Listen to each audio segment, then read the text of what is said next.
नमस्कार विद्यार्थियों। देखिए आज की क्लास के अंदर ए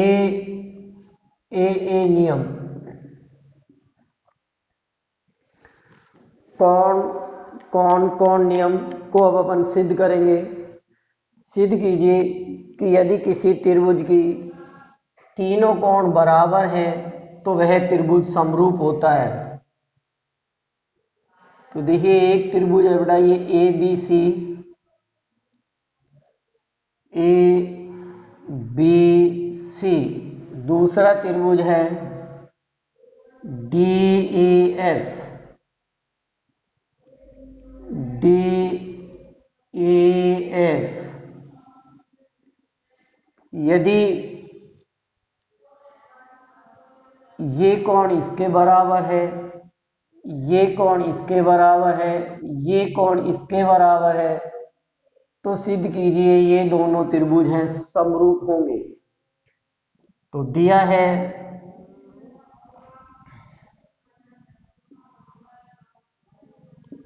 त्रिभुज ए बी सी व त्रिभुज डी ई एफ में एंगल ए बराबर है डी के, बी बराबर है ई के और सी बराबर है एफ के। सी बराबर एफ के सिद्ध करना है।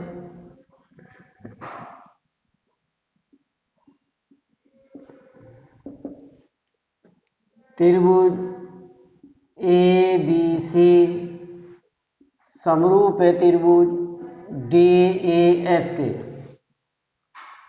रचना देखिए बेटा, मैं क्या कर रहा हूं,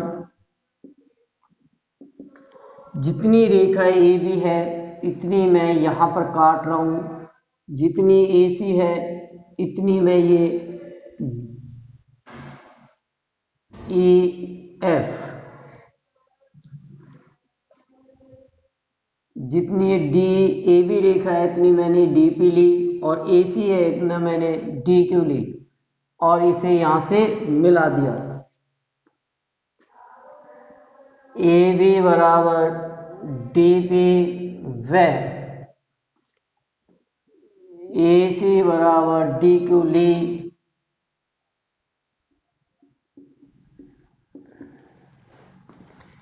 व पी क्यू को मिलाया, व पी क्यू को मिलाया। प्रमाण देखिए बेटा,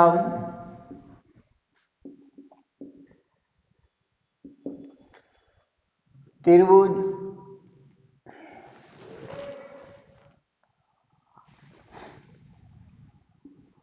ए बी सी व त्रिभुज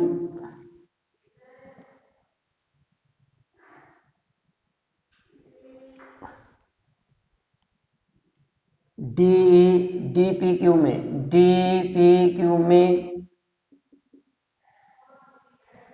ए बी बराबर है डी पी के रचना से, ए सी बराबर है डी क्यू रचना से और एंगल ए बराबर है डी दिया है। इसलिए त्रिभुज ए बी सी समरूप है त्रिभुज डी पी क्यू के। जब त्रिभुज समरूप है तो इनके संगत कोण बराबर होंगे, इसलिए एंगल बी बराबर हो जाएगा पी के, सी बराबर हो जाएगा क्यू के। ये कोण इसके बराबर, ये इसके बराबर, और जब ये बराबर हो जाएंगे इसलिए पी क्यू रेखा समांतर होगी ए एफ के।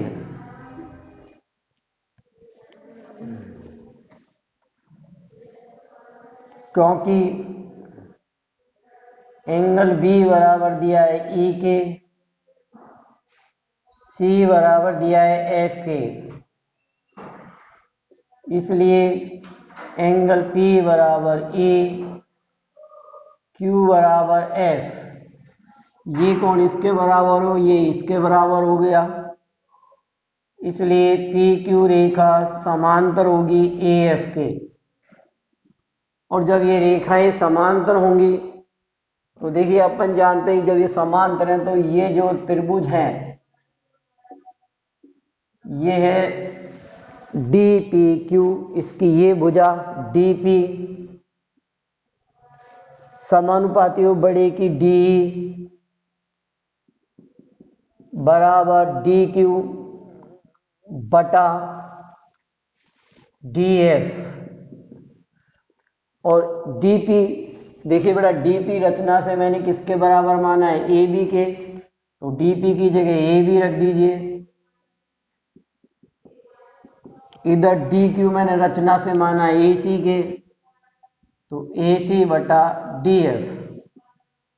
अब आपने बेटा देखो इसकी भुजाएं समानुपाती कर दी, ए बी बटा डी, ए सी बटा डी एफ, और कोण तीनों बराबर पहले से दिए हों और किसी त्रिभुज की भुजाएं समानुपाती हो और कोण बराबर हो तो वह त्रिभुज समरूप होते हैं। इसलिए त्रिभुज ए बी सी समरूप है डी ए एफ के।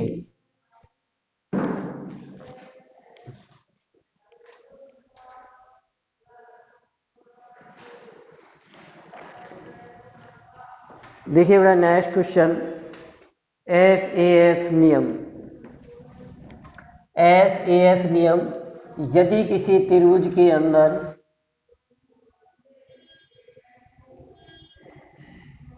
A B C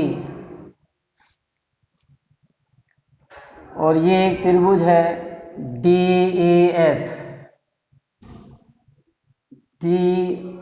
A F, इसकी दो भुजाएं समानुपाती हों और ये बीच का कोण बराबर हो तो सिद्ध कीजिए ये त्रिभुज समरूप होंगे। तो सिद्ध करना है ये त्रिभुज समरूप होंगे। दिया है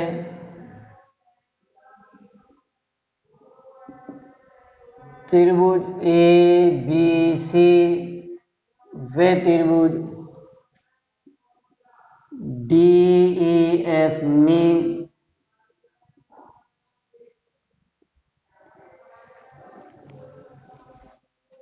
ए बी बटा डी, ए सी बराबर डी एफ, एंगल ए बराबर एंगल डी, सिद्ध करना है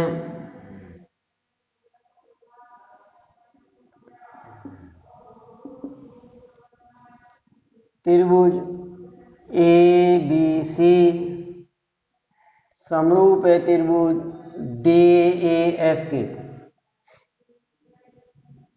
रचना ए बी बराबर डी पी और डी क्यू खींची,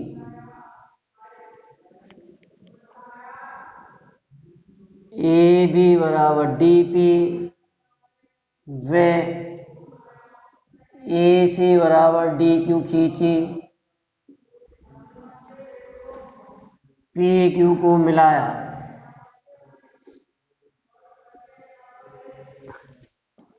अब देखिए बेटा प्रमाण,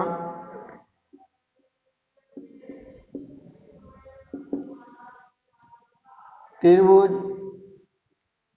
ए बी सी व त्रिभुज डी पी क्यू में ए बी बराबर है डी पी के, रचना से ए सी बराबर है डी क्यू, रचना से एंगल ए बराबर एंगल डी दिया है, इसलिए त्रिभुज ए सी सर्वांग सम है त्रिभुज डी पी क्यू के। और अपन जानते हैं बेटा जब त्रिभुज सर्वांग सम होते हैं तो संगत अवयव बराबर होते हैं, इसलिए एंगल बी बराबर एंगल पी के और एंगल क्यू बराबर सी बराबर एंगल क्यू के। ठीक,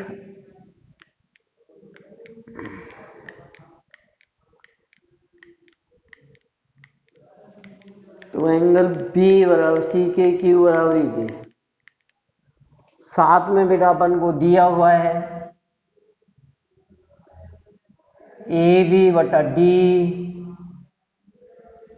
और ए सी बराबर डी एफ, ये दिया है।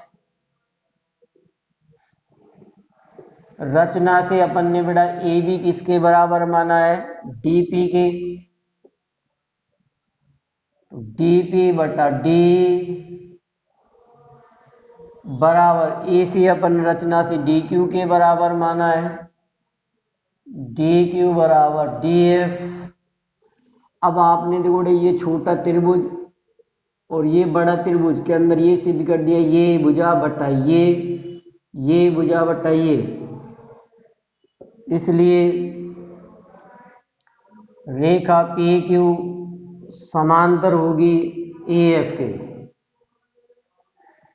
और ये समांतर होंगी तो ये बटा ये बराबर ये बराबर ये, इसलिए एंगल P बराबर है E के, Q बराबर F के। ठीक, और एक और D इनमें उभयनिष्ठ है, इसलिए त्रिभुज DPQ समरूप है त्रिभुज DAF के। देखिए बेटा ये कोण दोनों के अंदर उभयनिष्ठ है, इस वाले का ये कोण मैंने इसके बराबर कर दिया, ये इसके बराबर कर दिया, त्रिभुज कैसे हो गया, समरूप। और देखिए अपन ने यहाँ पर ये जो त्रिभुज DPQ है इसको इसके सर्वांग सम कर रखा है, तो जब दो त्रिभुज सर्वांग सम होते हैं तो वो समरूप भी होते हैं, क्योंकि DPQ सर्वांग सम है त्रिभुज ABC के, इसलिए त्रिभुज ABC समरूप होगा त्रिभुज DAF के। ये आपको सिद्ध करना था।